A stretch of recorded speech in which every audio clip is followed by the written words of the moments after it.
हाय everyone. सो इस video में हम यहाँ पर डिस्कस करने वाले हैं एक्सेंचर के टेक्निकल असेसमेंट के लिए। अब एक चीज मैं आपको क्लियरली पहले ही बता रहा हूं कि एक्सेंचर का अगर आपको टेक्निकल असेसमेंट देना है तो आपको एक फील्ड बहुत ज्यादा स्ट्रांग करनी पड़ेगी। एक्सेंचर का जो टेक्निकल असेसमेंट है वो यहाँ पर मल्टीपल पार्ट्स में डिवाइड होता है, जिसमें एक पार्ट आता है स्यूडो कोड, दूसरा आता है नेटवर्किंग, तीसरा आता है एमएस ऑफिस एंड चौथा आता है कंप्यूटर साइंस। इसमें जो सबसे हाईएस्ट वेटेज वाला आप पार्ट कह सकते हो दैट इज स्यूडो कोड। लगभग आपको 10 से 12 क्वेश्चन देखने को मिलेंगे जो केवल स्यूडो कोड से आएंगे आउट ऑफ 45। सो एक सबसे बड़ा पार्ट है स्यूडो कोड, तो बहुत अच्छे से करना है। तो अब इसके लिए हमने क्या किया है वो मैं आपको समझाऊंगा, मॉक टेस्ट में आपको सीरीज दिखाऊंगा, प्लस इस वीडियो में हम बहुत सारे क्वेश्चंस को सॉल्व करेंगे जो कि टेक्निकल असेसमेंट के होंगे। So first of all I would suggest you to purchase the Accenture mock test series. क्यों, आपको क्या फायदा मिलेगा? सबसे पहले अगर आप यहां पर देखोगे तो यहां पर हमने मल्टीपल चीजें अपलोड करी हुई हैं, और अगर आप इसमें जाके चेक करोगे तो मल्टीपल चीजें आपको इसमें मिलने वाली है फॉर योर प्रैक्टिस। ठीक है, अब इसमें मैं आपको एक जो सबसे इंपॉर्टेंट चीज दिखाना चाहता हूं, जब आप कंप्लीट पीडीएफ में आओगे तो यहां पर आपको एक सूडो कोड की कंप्लीट पीडीएफ मिलेगी, और यहां पर आपको टोटल 100 सूडो कोड देखने को मिलने वाले हैं। और फायदा क्या होगा कि अगर आप ये सूडो कोड करके जा रहे हो, मैं आपको गारंटी दे रहा हूं, चाहे वो एक्सेंचर हो या कोई भी कंपनी हो, आई कैन गारंटी यू कि इससे बाहर क्वेश्चन आ ही नहीं सकता। इसमें जो सूडो कोड्स दिए हुए हैं ना, इसके बाहर मटेरियल आ ही नहीं सकता, इसके बाहर क्वेश्चन आ ही नहीं सकता। तो अगर आप ये शीट कंप्लीट करके चले जाओगे तो आपका एक्सेंचर का जो सूडो कोड वाला सेक्शन है वो परफेक्ट हो जाएगा पूरा। ठीक है, उसके अलावा एक्सेंचर की एक आदत है कि वो प्रीवियस ईयर क्वेश्चंस को बहुत ज्यादा रिपीट करती है। तो उसके लिए हमने क्या कर रखा है, ये जो टेक्निकल असेसमेंट है ना, उसका प्रीवियस ईयर पेपर पूरा सॉल्यूशन के साथ, यहां पर आप देख सकते हो ये पूरा पेपर है स्क्रीनशॉट के साथ। ठीक है, और उसका जो पूरा सॉल्यूशन है वो आप देख सकते हो हमने यहां पर अपलोड कर रखा है। पूरा एग्जैक्ट जो प्रीवियस ईयर का पेपर है उसका विद सॉल्यूशन यहां पर आपको मिल जाएगा। प्लस ऐसा नहीं है कि केवल एक पेपर दिया, मल्टीपल पेपर्स दिए, मल्टीपल पेपर्स के पूरे पूरे टाइप्ड सॉल्यूशन आपको यहां पर मिल जाएंगे। द बेस्ट पार्ट इज कि यहां पर क्वेश्चन रिपीट करने की संभावना है कि जो क्वेश्चन हैं वो रिपीट होंगे इसमें से। एंड जो कोडिंग क्वेश्चन है उनके लिए शीट्स दे रखी हैं, मॉक टेस्ट दे रखे हैं। मॉक टेस्ट 1000 से ज्यादा क्वेश्चंस आपको प्रैक्टिस करने को मिलेंगे मॉक टेस्ट के अंदर। और उसी के साथ गेम बेस्ड असेसमेंट जो आपका कॉग्निटिव असेसमेंट होता है, उसके लिए तो हमने खुद की वेबसाइट इंटीग्रेट कर रखी है प्रैक्टिस करने के लिए।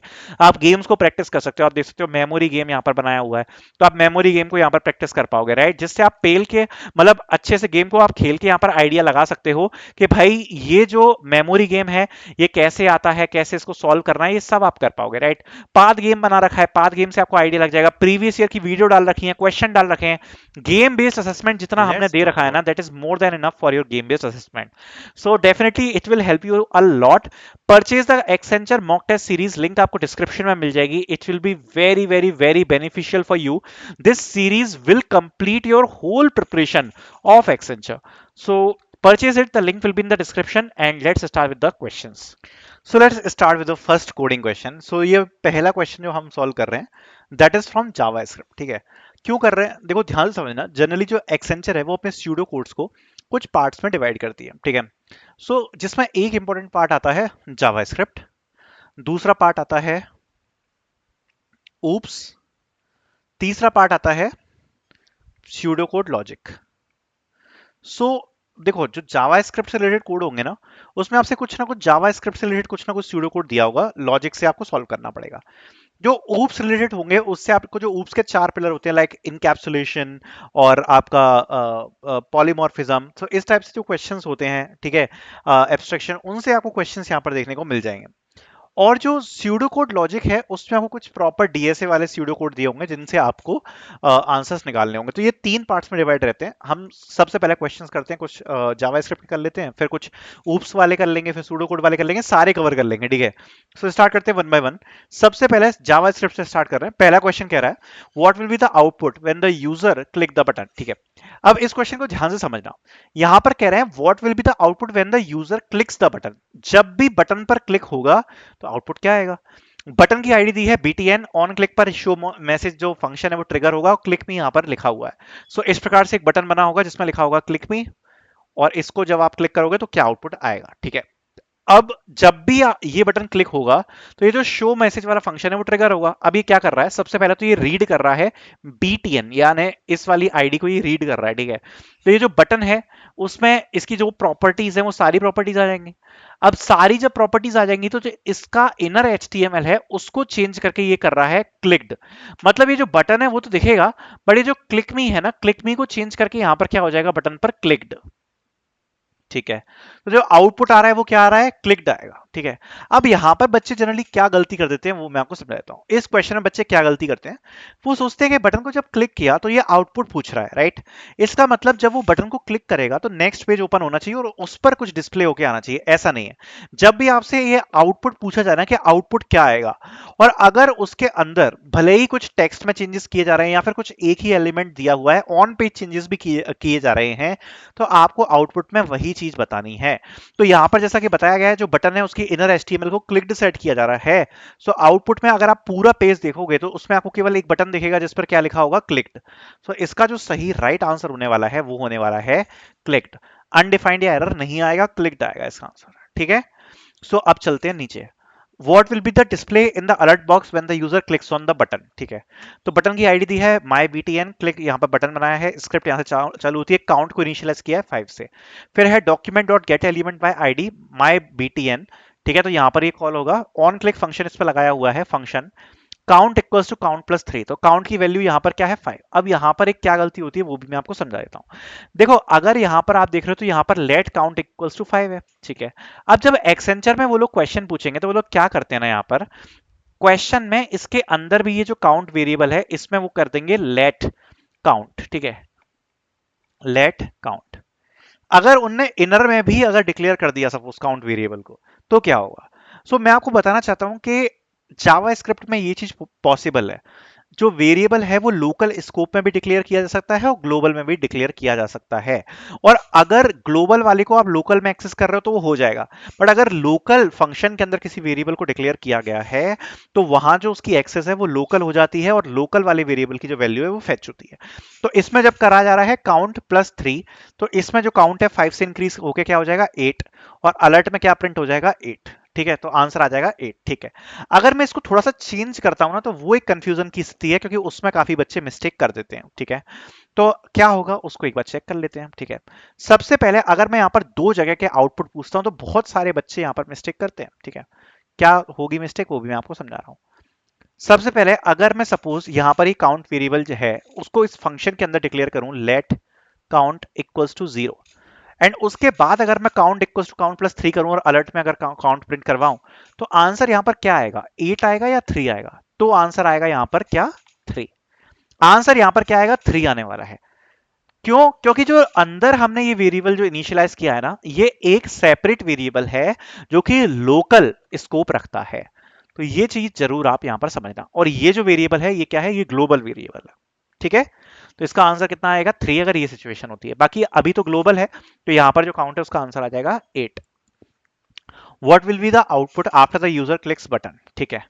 अब ये बटन बनाया है चेंज, इस पर टेक्स्ट आईडी दी है, टेक्स्ट जो दिया है वो है जावास्क्रिप्ट, ठीक है। सबसे पहले बटन को क्लिक किया, अगर बटन को क्लिक किया तो फंक्शन ट्रिगर हो रहा है, that is let text equals to document dot get element by ID text, ठीक है। तो सबसे पहले हमने doc get element by ID text से ले लिया, तो ये जो पूरा टैग का जो भी स्टेट है वो इसमें चला जाएगा, टेक्स्ट वाले वेरिएबल में स्टोर हो जाएगा। उसके बाद हम क्या कर रहे हैं, टेक्स्ट की स्टाइल को चेंज करके फॉन्ट साइज को 20 पिक्सल कर रहे हैं। ध्यान से सुनना, अगर आप टेक्स्ट चेंज कर रहे हो तो आप हमेशा इनर HTML यूज करोगे क्योंकि ये वनीला जावास्क्रिप्ट है, ठीक है। अगर आप किसी भी प्रकार से यहाँ पर स्टाइल यूज कर रहे हो, दैट मीन्स आप CSS की प्रॉपर्टी को एक्सेस कर रहे हो, स्टाइलिंग चेंज होगी, उस टेक्स्ट में कोई अंतर नहीं आएगा। तो यहाँ पर अगर आप देखते हो तो यहाँ पर फॉन्ट साइज को चेंज किया गया है, CSS की प्रॉपर्टी को चेंज किया है। फिर है इनर HTML, तो इनर HTML को क्या सेट किया है, text dot inner HTML plus exclamation mark. सो इनर HTML क्या थी, जावास्क्रिप्ट। तो अगर इनर HTML को हम चेंज करेंगे तो आउटपुट क्या आएगा, यहाँ पर सबसे पहले text inner HTML plus exclamation mark, यानी कि आएगा आउटपुट जावास्क्रिप्ट, क्योंकि वैल्यू तो यही थी इनर HTML की, एंड उसके बाद एक एक्सप्लेनेशन मार्क आ जाएगा। So this will be our answer, ठीक है, JavaScript explanation mark. Next question की तरफ पढ़ते हैं। What will be the displayed in the alert box when the button is clicked. Button ID दी है, ठीक है, बटन एंड टेस्ट दिया है यहाँ पर button script let message equals to hello, message की वैल्यू क्या है हेलो, ठीक है।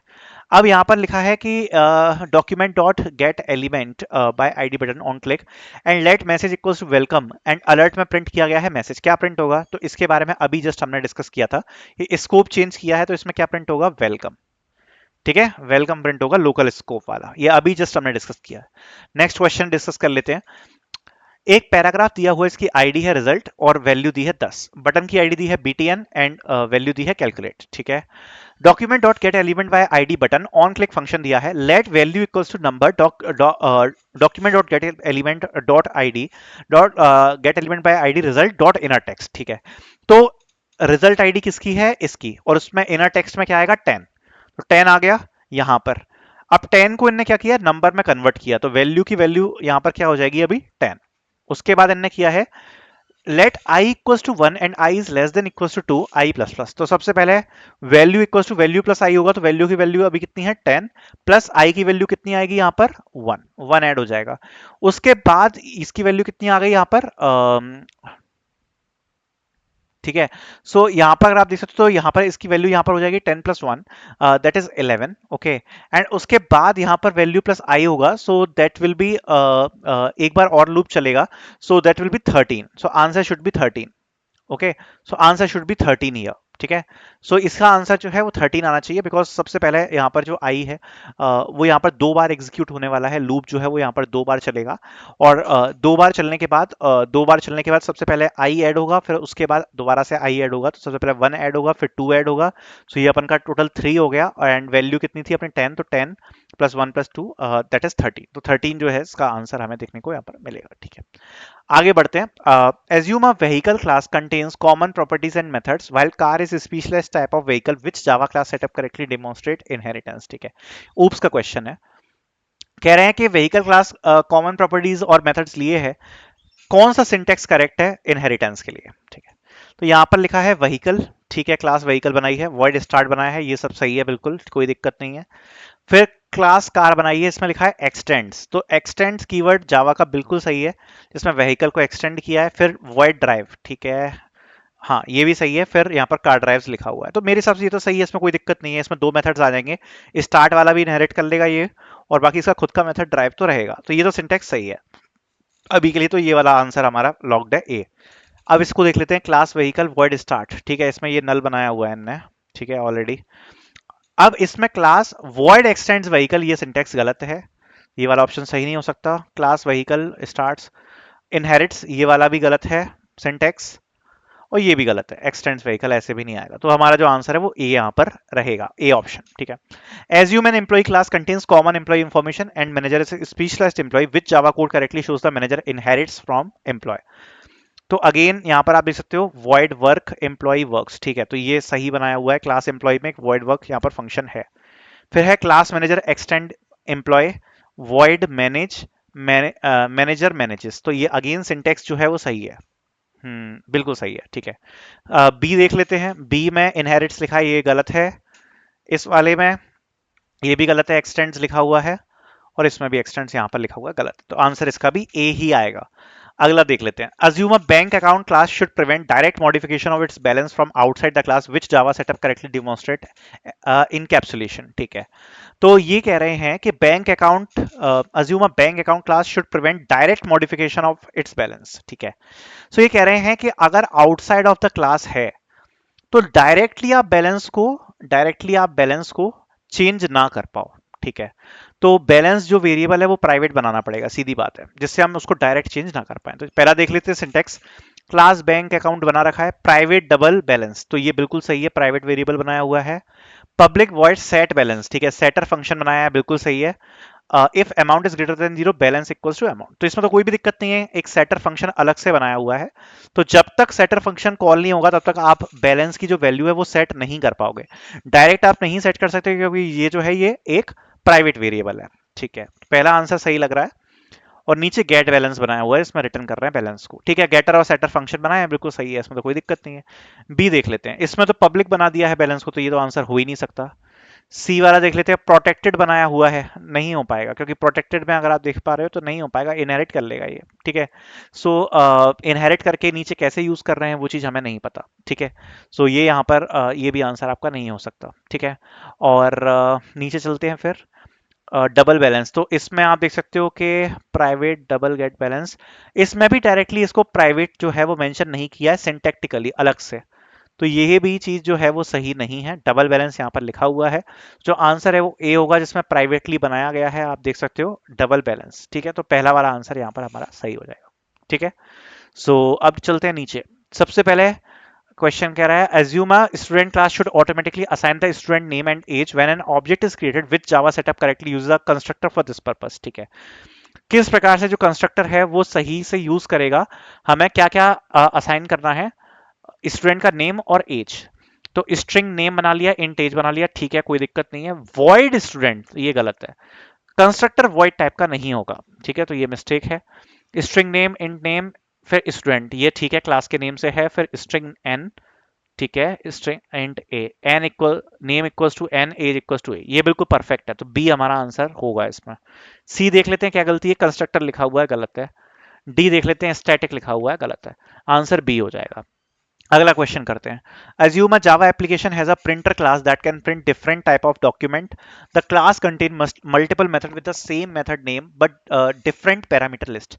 Analyze the given code and the select the type of polymorphism being demonstrated. ठीक है, हमें बताना है कि किस टाइप का पॉलीमॉर्फिज्म यहाँ पर इस कोड में हो रहा है। तो पब्लिक क्लास प्रिंटर बनाई हुई है, फिर है पब्लिक वॉइड प्रिंट डॉक्यूमेंट, ठीक है। आर्ग्यूमेंट्स देखते जाना, इसमें स्ट्रिंग नेम केवल एक आर्ग्यूमेंट पास हो रहा है, system dot out dot print printing name, ठीक है, कोई दिक्कत नहीं है। अगला फंक्शन बनाया हुआ है जिसमें दो आर्ग्यूमेंट्स हैं, तो ये जब कॉल होगा फंक्शन, नाम तो सेम है, पब्लिक वॉइड प्रिंट डॉक्यूमेंट, इसका भी नाम है प्रिंट डॉक्यूमेंट, दोनों फंक्शन का नाम सेम है, बट अगर आप देखोगे तो आर्ग्यूमेंट्स अलग हैं, इसमें एक आर्ग्यूमेंट है और इसमें दो आर्ग्यूमेंट है।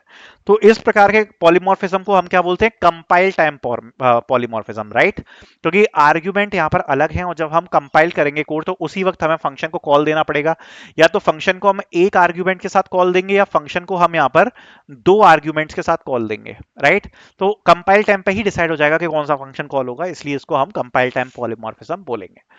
क्वेश्चन कहता है, assume a java application has a payment class and a different payment method implement the same pay method differently, analyze the code and select the type of polymorphism, ठीक है। पहला है क्लास पेमेंट वॉइड पे processing payment, ठीक है, फिर यहाँ पर इनहेरिटेंस किया है और इसमें भी वॉइड पे सेम मेथड है, मेथड ओवरराइडिंग इसको हम बोल सकते हैं, जिसमें लिखा है पेड यूजिंग क्रेडिट कार्ड, कोई दिक्कत नहीं है। दोनों मेथड का नाम सेम है और चाइल्ड क्लास में अलग तरीके से इंप्लीमेंट किया है, ठीक है। फिर लिखा है class UPI x tends payment, class UPI extend payment, ठीक है, इसमें भी अगर आप देख सकते हो पेमेंट क्लास को एक्सटेंड किया हुआ है, और इसमें भी आप देख सकते हो तो एक वॉइड प्ले यहाँ पर वॉइड पे एक बनाया हुआ है, मतलब ये इसमें भी इनहेरिट कर रहा है और ओवरराइड कर रहा है मेथड को, ठीक है। उसके बाद यहाँ पर लिखा है पेमेंट पी, पेमेंट का हमने ऑब्जेक्ट बनाया है, ठीक है, पेमेंट का ऑब्जेक्ट बना के उसे क्रेडिट कार्ड वाली क्लास से असाइन किया है। देखो, अगर हमने पेमेंट का ऑब्जेक्ट बना लिया, अब पेमेंट का जब हमने ऑब्जेक्ट बनाया है पी, ठीक है, लेकिन अगर आप देखोगे इसका जो ये ऑब्जेक्ट है ना वो नहीं बनेगा, ये केवल रेफरेंस वेरिएबल बना है पी, और इसको क्रेडिट कार्ड वाली, अगर आप देख सकते हो क्रेडिट कार्ड वाली क्लास के ऑब्जेक्ट से असाइन किया है। तो अगर आप देखोगे तो ये रेफरेंस जो कर रहा है वो तो ये पेमेंट क्लास का है, वेरिएबल तो यहां पर अगर आप देख सकते हो पेमेंट क्लास का है, बट ये पॉइंट आउट कर रहा है क्रेडिट कार्ड को, ठीक है।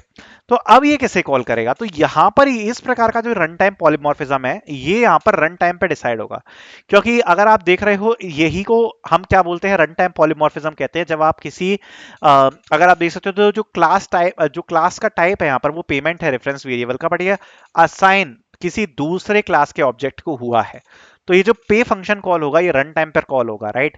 और नीचे अगर आप देख सकते हो तो इसको यूपीआई क्लास में भी असाइन किया गया है, तो इसको हम क्या बोलेंगे, रन टाइम पॉलीमॉर्फिज्म, ठीक है। तो ये यहां पर आपका रन टाइम पॉलीमॉर्फिज्म होगा, so this will be the answer. Hi everyone, so ये वीडियो होने वाली है हमारे एक्सेंचर सीरीज की फ्री प्रिपरेशन सीरीज की वीडियो, जिसमें हम बात करने वाले हैं बिल्कुल रीसेंट आए सूडो कोड्स के बारे में। तो ये अभी जो मैं आपको कुछ क्वेश्चन सॉल्व करा रहा हूँ, तो ये दो क्वेश्चंस जो मैं आपको अभी सॉल्व करा रहा हूँ ये बिल्कुल रीसेंट एग्जाम के सूडो कोड्स हैं, जो कि अभी बिल्कुल रिसेंटली एग्जाम में आए हुए थे, तो इसको हम यहाँ पर सॉल्व करने वाले हैं, ठीक है। तो बहुत इंपॉर्टेंट है, डोंट मिस ये वाली वीडियो, बिकॉज बिल्कुल एग्जैक्ट जो क्वेश्चंस आए थे विद सॉल्यूशन मैं आपको बताने वाला हूँ। एंड एक्सेंचर का जो सबसे बड़ा फंडा है वो यही है कि यहाँ पर क्वेश्चंस रिपीट होते हैं, रिपीट भी होते हैं और सिमिलर क्वेश्चंस भी आते हैं, इसलिए ये जो वीडियो है वो इंपॉर्टेंट रहेगी। Don't miss to watch this. हो सकता है आपका अगर एग्जाम हो तो काफी ज्यादा सिमिलर क्वेश्चन आपको देखने को आपके एग्जाम में मिल जाए, ठीक है। Also make sure to like this video, because ज्यादा से ज्यादा आप लोग सपोर्ट करोगे उतनी ही ज्यादा फ्री प्रिपरेशन की जो वीडियोस हैं वो आएंगी। अब आप कहोगे भैया बाकी की फ्री प्रिपरेशन की वीडियोस कहाँ है, तो आपको जो प्लेलिस्ट है उसकी लिंक मिल जाएगी यहाँ पर पिन कमेंट में, तो जाके आप उसको चेक कर सकते हो, उसमें आपको फ्री प्रिपरेशन की जो वीडियोस है वो मिल जाएगी। बाकी अगर आप प्रीवियस ईयर का पेपर चाहते हो और प्रैक्टिस करना चाहते हो एक्सेंचर के सिमिलर क्वेश्चंस को फॉर द असेसमेंट, तो आपको मॉक टेस्ट की लिंक यहाँ पर मिल जाएगी डिस्क्रिप्शन में, जहां पर आप देख सकते हो जो रीसेंट पेपर है वो यहाँ पर पूरा का पूरा अपलोडेड है, so you can see about it. बाकी जो और भी राउंड्स है लाइक गेम बेस्ड असेसमेंट, तो उसके बारे में पूरे के पूरे गाइड है, और एसक्यूएल एचटीएमएल जेएस से रिलेटेड जो क्वेश्चंस आ रहे हैं, वो जो एक्सेंचर क्वेश्चंस पूछ रही है काफी ज्यादा सिमिलर क्वेश्चंस की पूरी के पूरे यहाँ पर जो सेक्शंस हैं वो प्रोवाइडेड है, तो आप ये वाला जो सेक्शन है उसको जरूर देख सकते हो, सिमिलर क्वेश्चंस टू एक्सेंचर। बाकी दिन आपको मॉक टेस्ट भी मिल जाएंगे काफी सारे, तो यहाँ पर आप मॉक टेस्ट भी देख सकते हो, काफी सारे मॉक टेस्ट एडेड है which you can give for your practice, ठीक है। तो link will be in the description, you can purchase the mock test series, जहां पर आपको जो पूरा रीसेंट का पेपर है वो भी मिल जाएगा, so which you can purchase, okay. And this is Accenture mock test series with a lot of practice questions. So let's start now. So first of all, ये जो क्वेश्चन पूछा गया था, it is in the following pseudo code what will be the output of the new parent dot flipper, okay। तो यहाँ पर एक class दी है, क्लास parent, ठीक है। इसके अंदर एक मेथड है flipper, print this is child class plus get child class name, ठीक है। तो यहाँ पर एक क्लास है सबसे पहले तो पेरेंट, जिसमें एक मेथड बनाया हुआ है फ्लिपर, एंड वो क्या कर रहा है, प्रिंट करा रहा है this is child class plus get child class name, ठीक है। Method get child class name क्या कर रहा है, रिटर्न कर रहा है unknown, okay. Now class child inherits parent, मतलब ये जो क्लास चाइल्ड है ये इनहेरिट कर रही है किसको, पेरेंट को। एंड इस क्लास पेरेंट के अंदर टोटल कितने फंक्शंस हैं, दो। देखो ये पेरेंट क्लास है, इसके अंदर यहाँ पर दो फंक्शंस हैं, एक तो है फ्लिपर, ठीक है, और एक है हमारा गेट चाइल्ड क्लास नेम, ठीक। एक आप दूसरी क्लास बना रहे हैं हम चाइल्ड, जो कि किसको इनहेरिट कर रही है, पेरेंट को, पेरेंट को इनहेरिट कर रही है। मेथड इसमें get child class name, and ये रिटर्न कर रहा है चाइल्ड, ठीक है।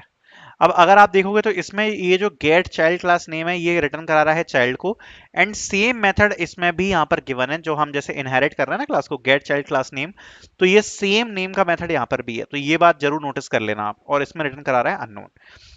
अब ये कह रहा है अगर हम न्यू पेरेंट डॉट फ्लिपर अगर ये कॉल करें तो क्या मेथड प्रिंट होगा, ठीक है। न्यू पेरेंट डॉट फ्लिपर, ठीक है। तो सबसे पहले यहां पर अगर आप देखोगे तो न्यू पेरेंट का क्या मतलब है, अगर हमने इस प्रकार से यहां पर कॉल किया विच इज न्यू पेरेंट, ठीक है, तो हम पेरेंट क्लास का एक ऑब्जेक्ट यहां पर क्रिएट कर रहे हैं, ठीक है। एंड ये ऑब्जेक्ट का भले ही कोई नेम नहीं है बट ऑब्जेक्ट तो क्रिएट हो ही रहा है ना पेरेंट क्लास का, एंड उससे हम यहाँ पर फ्लिपर क्लास को कॉल कर रहे हैं, तो फ्लिपर क्लास को कॉल होगा, तो क्या इसका किसी भी तरीके से चाइल्ड क्लास से रिलेशन है, क्योंकि यहाँ पर ना ही चाइल्ड क्लास का कोई ऑब्जेक्ट है ना ही इसका कोई रिलेशन दिख रहा है, तो ये तो केवल पेरेंट क्लास की ही कॉलिंग दिख रही है हमें साफ साफ। तो जब हमने इसमें फ्लिपर फंक्शन को कॉल किया तो सबसे पहले हम फ्लिपर फंक्शन में जाते हैं, एंड फ्लिपर फंक्शन में देख लेते हैं, तो इसमें लिखा है this is the child class, ठीक है। तो सबसे पहले ये कॉल हो जाएगा this is the child class, तो ये यहाँ पर प्रिंट होकर आ जाएगा, plus get child class name. तो गेट चाइल्ड क्लास नेम जब कॉल होगा तो कौन से फंक्शन का कॉल होगा, इसी फंक्शन का इसी क्लास का कॉल होगा which is this one which is unknown. तो हमारा फाइनल क्या प्रिंट होकर आएगा, this is the child class plus unknown. तो ये हमारा आंसर यहाँ पर होना चाहिए, so this is the child class and unknown, so this is our answer, okay. So ये एग्जैक्ट सेम क्वेश्चन यहाँ पर पूछा गया था एक्सेंचर में जो इस बार का असेसमेंट हुआ था। एक और क्वेश्चन को हम सॉल्व करते हैं, जो सेकंड क्वेश्चन है, विच इज पी की वैल्यू है 1, क्यू की है 8 एंड आर की है 12। क्यू इक्वल्स टू 11 प्लस 5 एंड 8, तो सबसे पहले क्यू की वैल्यू यहाँ पर क्या हो जाएगी, 16 एंड 8, क्यू क्या है 8, तो 16 एंड 8 के बीच में आपस में क्या होगा यहाँ पर, एंड होगा, correct. So 16 is nothing but 2 to the power कितनी होती है, 4, सो 2 टू द पावर 4 हो गई है, so this is 2 to the power 0, 2 to the power 1, 2 to the power 2, 2 to the power 3, and then it is 2 to the power 4। 8, what is 8? 8 is 2 to the power 3, 2 to the power 0, 2 to the power 1, 2 to the power 2, 2 to the power 3। इन दोनों के बीच में क्या perform होगा, and perform होगा, ठीक है। इन दोनों के बीच में एंड ऑपरेशन परफॉर्म होगा तो 0 0 0 0 0 0 0 0 0 0 एंड 0, तो ये पूरा जो है ये यहाँ पर आपका ये 0 होने वाला है, बिकॉज जो 0 1 के बीच में एंड होता है वो भी हमारा 0 ही होता है। P equals to Q multiply by 2, तो Q की वैल्यू क्या है 0, तो P की भी वैल्यू क्या हो जाएगी 0। सो P is 0, Q is 0, R is 12, answer will be 12। ठीक है, सो एक बात देख लेते हैं,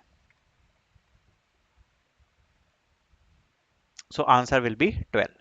ठीक है, तो फाइनल आउटपुट यहाँ पर 12 आने वाला है। तो ये जो दो क्वेश्चंस थे सूडो कोड के, ये पूछे गए थे एग्जैक्ट इस बार।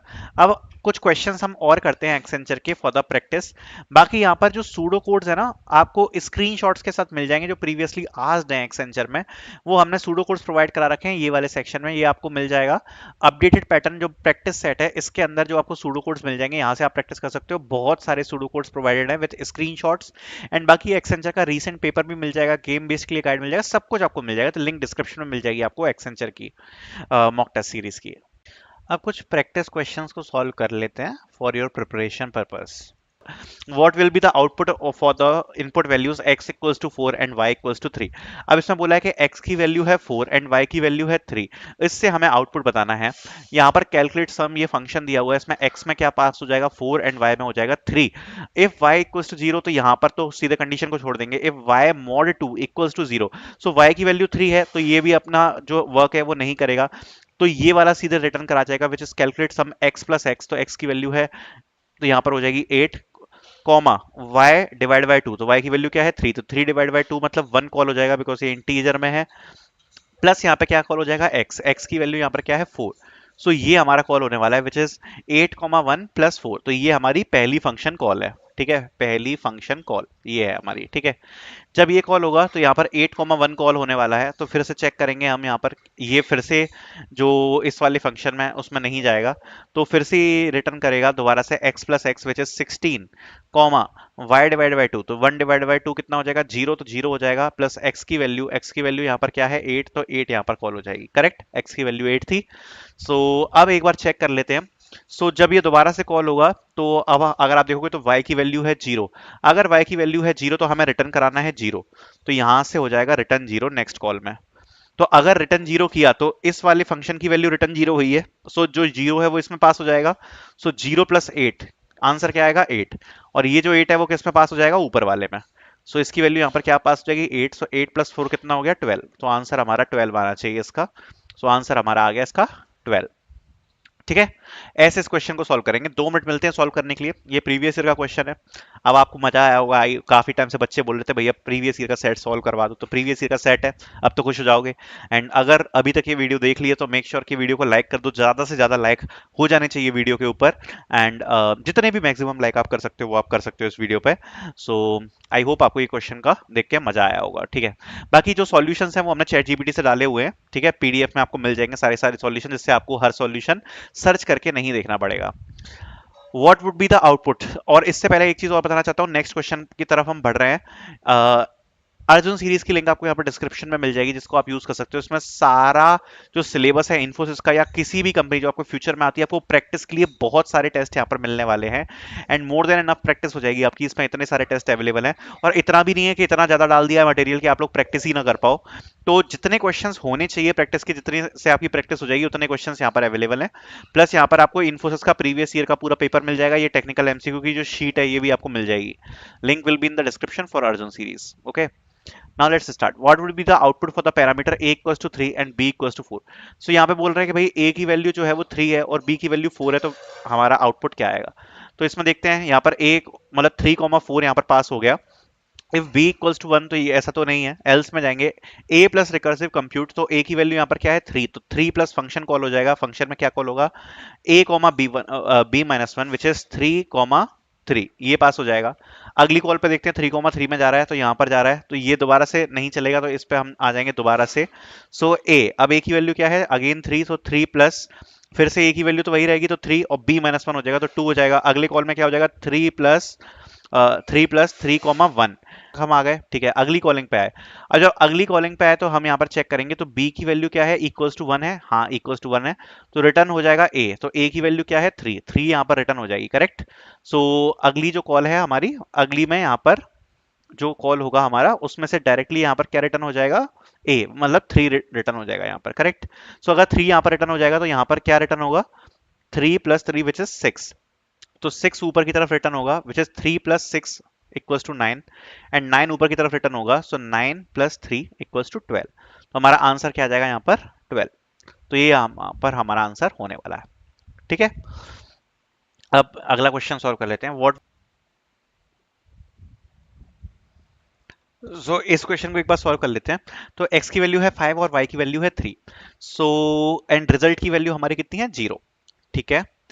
अब ये कह रहा है कि अगर x जब तक 0 से बड़ा है तब तक ये लूप चलेगा, और x की वैल्यू क्या है, 5, ठीक है। तो जब तक ये 0 से बड़ा है तब तक लूप चलेगा, और हर लूप में अगर आप देखोगे तो क्या हो रहा है, x equals to x minus one, मतलब x की वैल्यू घटेगी, ठीक है।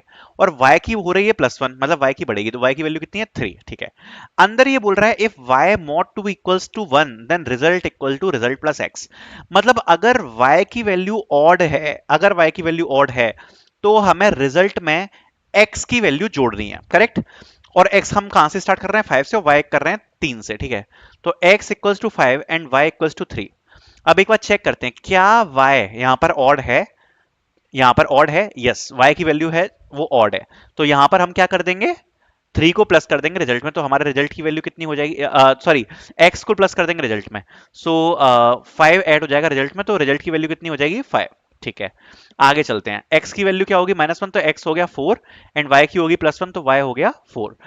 तो यहाँ पर y जो है वो इवन है, अगर y इवन है तो ये वाला जो कंडीशन है वो तो चलेगी ही नहीं, तो हम इसको स्किप कर देते हैं। फिर से होगा x-1, तो x की वैल्यू कितनी हो गई, 3, एंड y की वैल्यू हो गई 5। अब अगर ऐसा है, हमारे x की जो वैल्यू है वो 3 हो गई, y की वैल्यू 5 हो गई, तो अब दोबारा से ये इसमें ऐड होने वाला है, करेक्ट। तो ये क्योंकि ये जो वैल्यू है वो ऑड है, अब वैल्यू अगर ऑड है तो जो x है वो ऐड होगा, तो x अगर ऐड होगा तो यहाँ पर हमारे रिजल्ट की वैल्यू कितनी हो जाएगी, 8।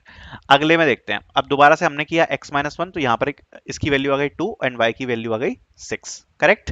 क्योंकि यही तो हमारा वैल्यू आएगा, करेक्ट, क्योंकि जो x और y की वैल्यू है वो हमारी अपडेट हो जाएगी, करेक्ट।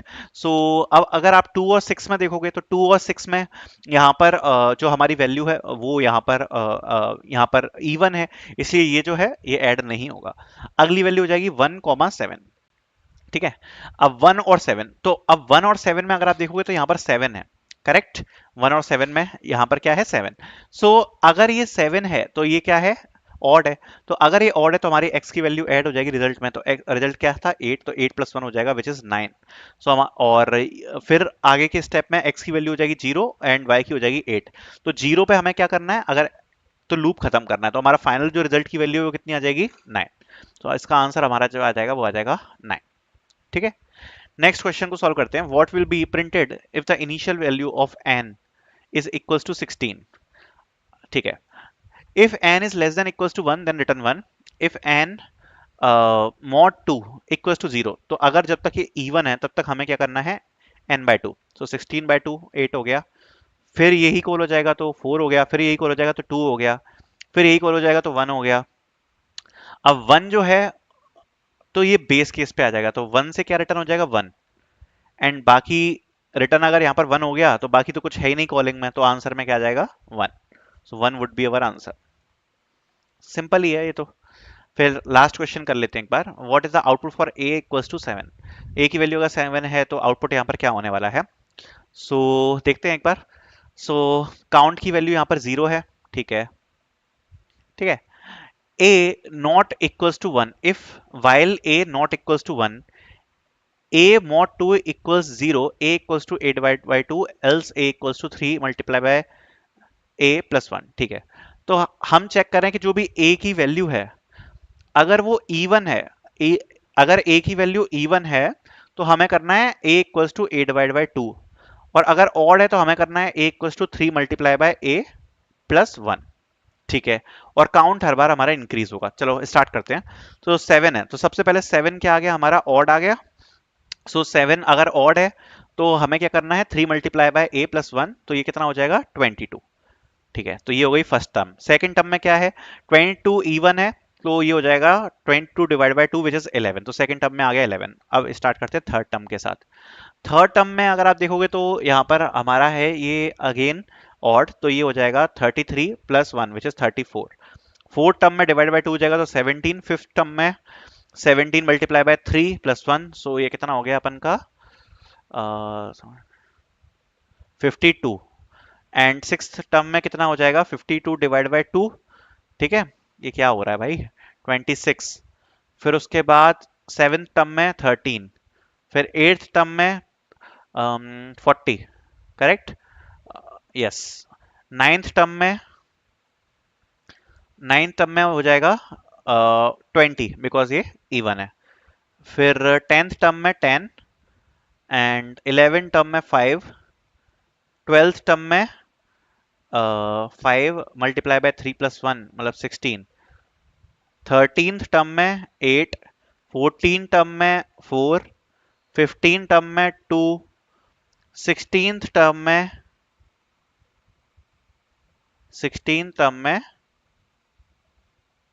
1, ठीक है। एंड जो लूप है वो कह रहा है if a not equals to 1, तो 16 टर्म में यहाँ पर जो वैल्यू है वो आ गई है 1।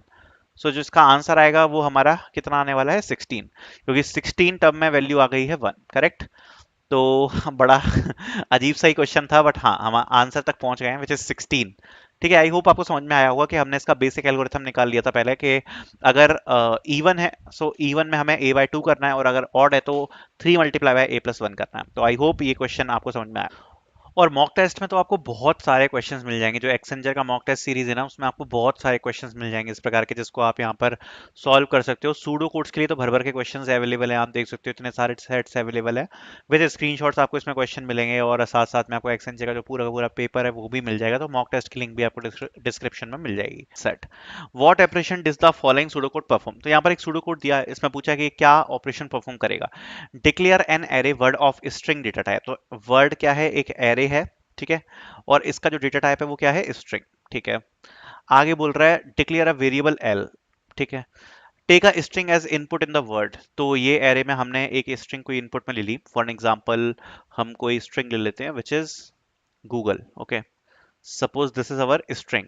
सो अगर आप देखोगे तो ये क्या है, स्ट्रिंग डेटा टाइप का ये एरे है। तो गूगल कैसे स्टोर हो जाएगा, इसमें ऐसे स्टोर हो जाएगा। सबसे पहले यहाँ पर जी स्टोर होगा, फिर ओ स्टोर होगा, फिर दोबारा से यहाँ पर ओ स्टोर होगा, और इसी प्रकार से पूरा का पूरा जो इस एरे है यहाँ पर ई तक स्टोर हो जाएगा।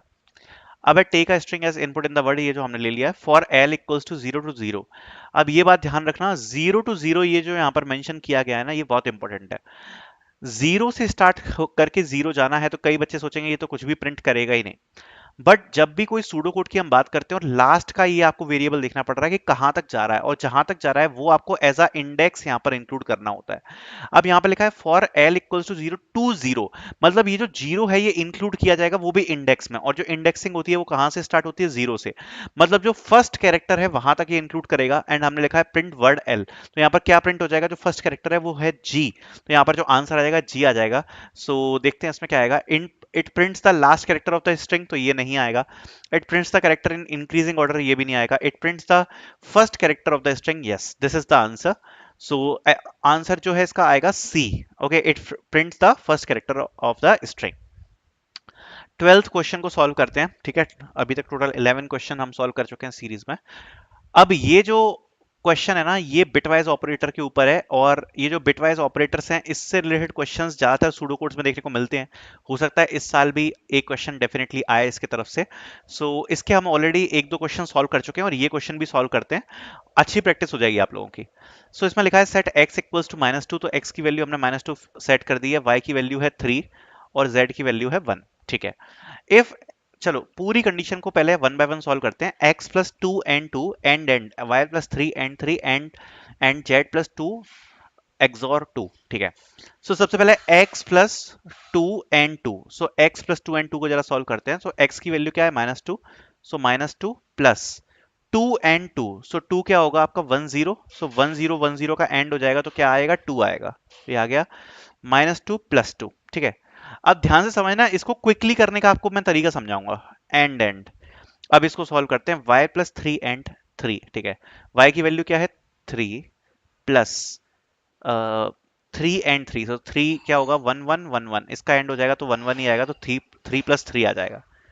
एंड z की वैल्यू क्या है 1, सो 1 प्लस 2 एक्सॉर 2, सो 1010, सो 1010 का आपको एक्सॉर करना है बेसिकली।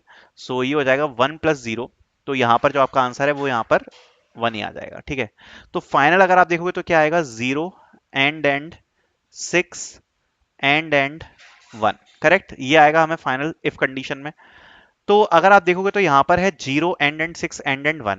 अगर किसी भी टर्म में 0 है तो एंड ऑपरेशन जो है उसकी वैल्यू कितनी होगी, 0 ही होगी। अब ये जो मैं शॉर्टकट की बात कर रहा था वो ये था कि जब हमने यहाँ पर x की वैल्यू फर्स्ट कंडीशन को सॉल्व किया था ना, x प्लस 2 एंड 2, सो ये क्या आ रहा था, -2 + 2 विच इज 0। तो जैसे ही आपको पूरी कंडीशन में कहीं भी 0 मिल जाए, ये मैं आपको टाइम बचाने के लिए कर रहा हूं, एंड आपको जब सूडो कोड आएगा तो ये ऐसा कुछ खेल करते हैं जिससे आपको पूरा सॉल्व ना करना पड़े, बस अगर आपको ट्रिक्स आती हैं तो आप जल्दी सॉल्व कर लोगे। तो इसमें अगर आप देखोगे जो फर्स्ट कंडीशन है इसमें ऑलरेडी 0 आ गया था, अगर आप देखोगे तो -2 + 2, सो ये क्या हो गया था, 0। तो आपको ये जो पूरी कंडीशन है इसको सॉल्व करने की जरूरत नहीं है। इसको जैसे ही आपका 0 आ गया तो आपको ये मान के चलना है कि 0 अगर किसी भी एंड कंडीशन में आ गया है तो जो आपका आंसर है वो 0 ही होने वाला है, ठीक है। तो ये जो इफ कंडीशन है ये तो नहीं एग्जीक्यूट होगी, बिकॉज अगर आप देखोगे तो ये यहाँ पर 0 आ चुका है। एल्स कंडीशन एग्जीक्यूट होगी, तो एल्स कंडीशन में क्या है, x इक्वल्स टू जेड, तो x की वैल्यू अभी क्या है, -2, एंड x की वैल्यू हो जाएगी z which is 1, so x की वैल्यू हो जाएगी यहाँ पर 1। y इक्वल्स टू y जोर 2, okay, so 3, y equals to 3 है, 3 होता है 1 1, इसका जोर हो जाएगा 1 0 से, सो इट इज यहाँ पर ये हो जाएगा 1 1 का जोर 0, एंड ये आपका 1 0 का हो जाएगा 1, ठीक है। तो जो y है उसकी वैल्यू कितनी हो जाएगी, 1। सो x की वैल्यू भी हो गई 1, y की भी वैल्यू हो गई 1, और z की भी वैल्यू हो गई 1, तीनों की वैल्यू हो गई 1। So x plus y plus z हमें प्रिंट कराना है, तो आंसर हमारा क्या आने वाला है, इसमें 3 आएगा, ओके। सो 1 + 1 + 1 3, ठीक है। So this would be our answer. So इस प्रकार के क्वेश्चंस आ जाते हैं बिटवाइज के, अगर आप अच्छी प्रैक्टिस कर लोगे तो हो जाएगा काम, जैसे अभी मैंने आपको ये क्वेश्चन की प्रैक्टिस कराई है तो हो जाएगा, ठीक है। नेक्स्ट करते हैं, print the output of the following pseudo code where x equals to 9 and y equal to 7, ठीक है। सो हमारा फंक्शन है, इसमें हम क्या पास कर रहे हैं, x, y which is 9, 7।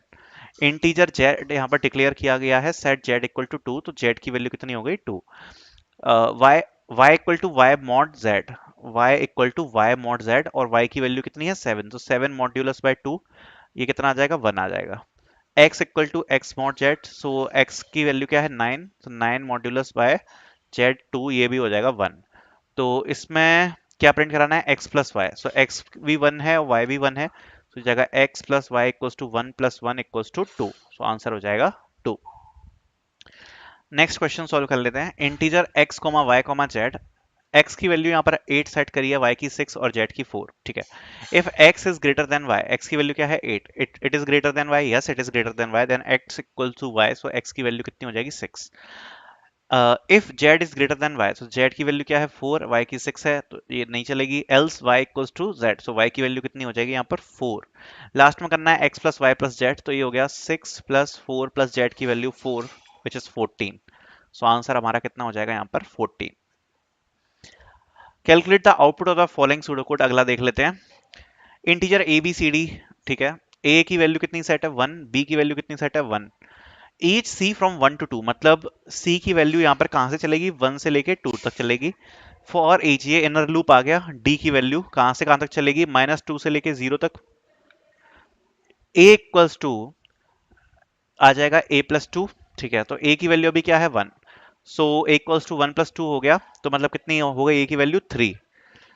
If a is greater than c, क्या a c से बड़ा है, तो c की वैल्यू यहाँ पर 1 से 2 के बीच में होगी, तो a की वैल्यू तो यहाँ पर 3 है, और हर कंडीशन में ये c से ज्यादा होगी, बिकॉज c मैक्सिमम जो वैल्यू है c की 2 तक जाएगी, और a यहाँ पर ऑलरेडी 3 हो चुका है, तो yes a is greater than c, then continue, तो जो इनर लूप है वो कंटिन्यू हो जाएगा, ठीक है।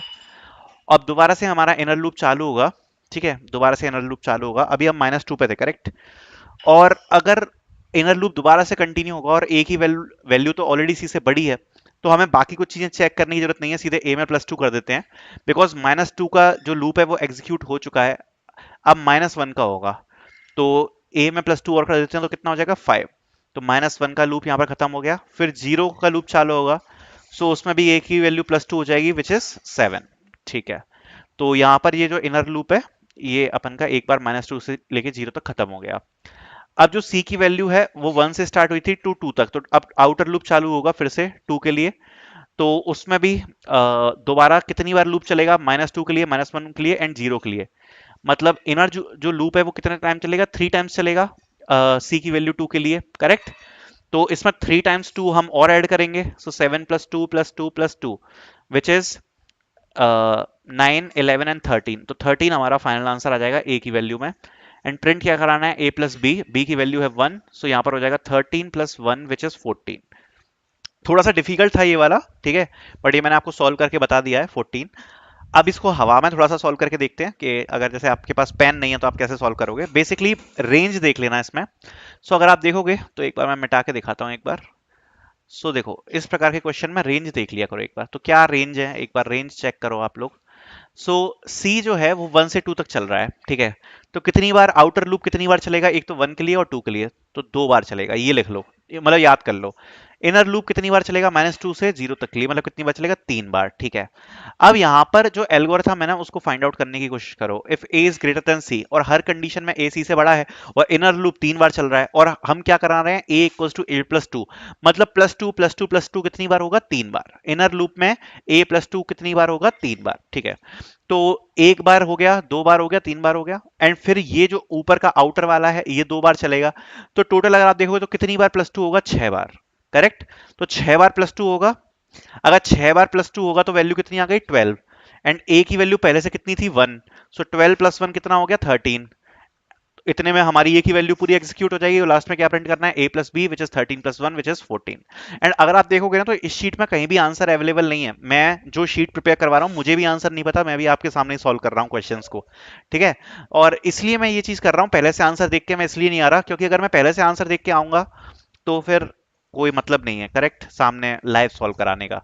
सो पहले मतलब मास्टर को भी तो आना चाहिए, अगर बच्चों को सॉल्व करा रहा है तो ये so let's start. So see, in this video I am teaching you some pseudocodes, and these pseudocodes, as I said, 100 to 200% guaranteed. Very similar questions you will be getting in your exam. Okay, so the first pseudocode is integer a, b, and c. Set a equals to 5, b equals to 3, and c equals to 6. Okay, so the value of a is 5, b is 3, and c is 6. C is equals to a XOR b. So first of all, try to understand the XOR. Okay, because one question in Accenture you will be getting from XOR, that is 100% guaranteed. Okay, so try to understand the XOR. So for XOR, if both 1 1 or 0 0 are same, then it is 0. Okay, so suppose we are doing the XOR between the bits. Suppose the bits is 1 0 1 and 1 1 0. Okay, then 1 0 will be 1, 0 1 will be 1, but 1 1 will be 0. If the bits are same, then the XOR operation will do it as 0. Okay, so this is the basic rule of XOR. Okay, so now we are saying C equals to A XOR B plus 2. If A XOR C is greater than B XOR A equals to A XOR C, B equals to B XOR A, else C equals to C XOR B, A equals to A XOR C, and if print A, B, C. Okay, so let's start with this one. So value of A is 5, B is 3, and C is 6. So first of all, you need to convert them into binary. Okay, so 5 in binary is 101, and 3 in binary is 011. Okay, now what we need to do is see, C equals to A XOR B. Okay, so A XOR B, so we need to perform XOR between them. So 1 XOR 1. Okay, 1 XOR 1, basically 1 XOR 1 is 0, 0 1 is 1, and 1 1 is 0. 1 0 is 1. Okay, so final output we got as 1 1 0. What is 1 1 0? Is 2 to the power 2 plus 2 to the power 1, which is 6. Okay, so the final output we got 6 here. So 6 plus 2, so C is 6 plus 2.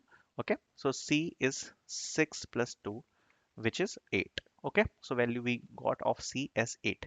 Now if A XOR C is greater than B XOR A. Okay, so A XOR C is greater than B XOR A. Okay, we need to check this. So value of A is 5, and we need to do the XOR with 8. Okay, so 5 is 0 1 0 1, and 8 is 1 0 0 0. We will perform the XOR.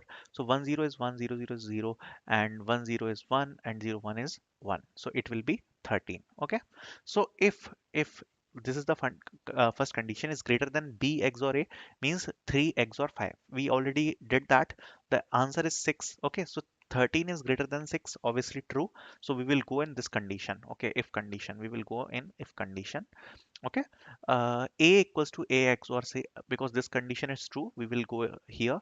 A equals to a XOR c and b is equals to b XOR a. Okay, so a equals to a XOR c. So value of a is 5 and c, the value of c is 8. So 5 XOR 8. Okay, we will be doing, the answer will be 13, which we have already did previously. And then b equals to b XOR a. So 3 XOR 13. Okay, so value of 3 is 0011 and 13 is 1101. Okay, when we perform the XOR, the answer is 14. Okay, so b will be 14. So value of a will be 13, value of b will be 14, and value of c will be 8. Okay, and this will be our final answer: 13, 14, and 8. Okay, so this question you need to do in 1 minute. Okay, this question, the difficulty level is little bit high than Accenture. Okay, in Accenture you will be getting the XOR operation like this. You will be getting like this symbol, an XOR operation. Okay, so you need to perform XOR, okay, between the bits. If you will see this kind of basically operator. Okay, so the main important thing is, make sure that you are good with the binary conversion. So if you are good with binary conversion, you can definitely do it. Okay, also one thing which I want to tell you, please remember the binary conversation of the numbers between 1 to 10. It will help you a lot in your actual exam. Okay, if you know the binary conversion between 1 to 10, you can immediately convert the numbers into the binary and you can perform the XOR. It will save your time. Okay, so this is the first question, and similar question you will be getting in your exam for sure. Next question we will be solving from pattern matching, and yes, one question from pattern matching you will be getting in your exam. So see here, username is equals to user123. Okay, user123, valid equals to true. Okay, now they are saying for each character in username, if character doesn't match small a to z, greater a to z, and 0 to 9, that means if it is falling between small a to z and capital A to Z and between the numbers, okay, then valid is equal to false. Okay, so if anything is coming which is not matching with this pattern, what is this pattern? This pattern means it is allowing all the characters between small a to z, big A to Z means capital A to Z, and 0 to 9. Okay, only allowing these characters, then it is true. Okay, and if it is not falling in this, then the value of the valid will be false. And if it is true, we need to print valid, else we need to print invalid. Okay, so if you will see here, the text username is user underscore 123. So u is fine because it is falling between capital A to Z. S is fine because falling in small e is fine, R is fine, but the underscore is a special character which is not falling in the basic pattern. Okay, then this will print as invalid. Okay, next we will solve this one. So this is from overriding. Okay, and they are asking like 1 to 2 questions from inheritance, overriding, and basically these kind of oops operations. Okay, oops operations question they are asking. Okay, so there is class which called animal, method is speak, animal makes a sound. Okay, so this is the first method. Second method is move. So there is a class called animal. It has two methods. One is speak and second is move. Okay, then we have another class dog, which is inheriting the animal. That means the dog will be also having the speak and move for sure. Okay, now it is overriding the speaks method. Okay, speak method. So now this method removed and dog speak method is there. Okay, and it is creating one more method which is wagtail. Okay, so there is one more method which is wagtail. Okay, but move method, this is the inherited one, so we will say it I because it is inherited. Okay, then we have cat. So again cat will have speak. Okay, and it has move. Okay, and both methods are overridden. both methods are overridden. Okay, because it doesn't have any separate method. Also, it is providing the definition for both of the methods. Now we have the main program. We created the animal object. Okay, that we created the dog object and cat object. Okay, so animal speak will print animal makes a sound. Okay, animal dot move will output animal moves. Okay, now dog dot speak will print dog barks. Dog dot move. Okay, now this is important part. So dog dot move, dog doesn't have the move function, but it is inherited by animal, so it will print animal move. Okay, because it do not provide any separate definition. Okay, then dog dot wake tell, so dog wakes tell. Okay, then cat dot speak, it provided actual definition, so cat meows, cat move will cat walks silently, it will print. Okay, then this is the output, which is something typical, and some students can be confused. So we are creating, if you if you can see here, we are creating the polydog reference variable, and it is referring to the dog object. The main thing is it is trying to do the polymorphism, but the main thing is we always see the object towards it is pointing out, so it is a dog object. Okay, and polycat is basically pointing to a cat object. Okay, however, we are creating the reference variable using the animal name, but we are pointing to the dog object and the cat object. That's why when we will say polydog.speak, it will say dog barks. It will not say animal sound. Okay, it will say dog barks. Why? Because see here, the object it is referring to, and then is cat speaks, so it will say cat meows.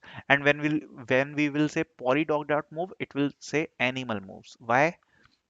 See, animal dog object do not have the move definition, but the animal reference variable have. Okay, has, so that's why it will say animal moves. Okay, because it will take that from the animal definition. Okay, so uh, uh, these are the three basic um, questions which Accenture is repeating. Okay, so like very similar questions Accenture is asking. So these three pseudocodes we have solved in this video. Okay, apart from this, as I already mentioned, if you want to prepare for Accenture, okay, 1 day or 2 day you can definitely prepare from this mock test. Okay, the link will be in the description, and your test will go definitely good. Okay, so link will be in the description. Thank you so much for watching.